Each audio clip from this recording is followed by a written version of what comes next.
ওই কিছু লোক আছে ধরাকে সরাজ্ঞান করে যে আমার থেকে বড় কেউকেটা কেউ নেই, যারা ভাবে তাদের জন্য কিন্তু তৃণমূলের দরজা আগামী দিন বন্ধ থাকবে।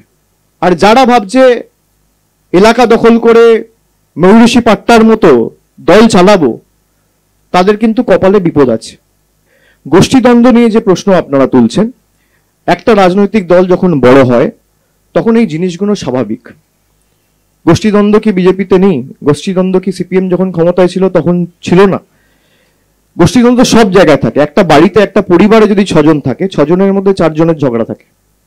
সেখানে একটা রাজনৈতিক দল যার লক্ষের উপর পদাধিকারী, 50,000-এর উপর নির্বাচিত প্রতিনিধি, তো এত বড় পরিবার, সেখানে 2-4 জনের মধ্যে মনোমালিন্য, মতভেদ থাকতেই পারে এবং এটা স্বাভাবিক।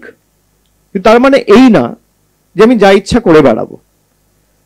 যদি কেউ কোনো রকম ভাবে দলকে দুর্বল করতে চায়, তার বিরুদ্ধে বিগত দিনেও দলীয় শৃঙ্খলা কমিটি ব্যবস্থা নিয়েছে, আগামী দিনও ব্যতিক্রম হবে না।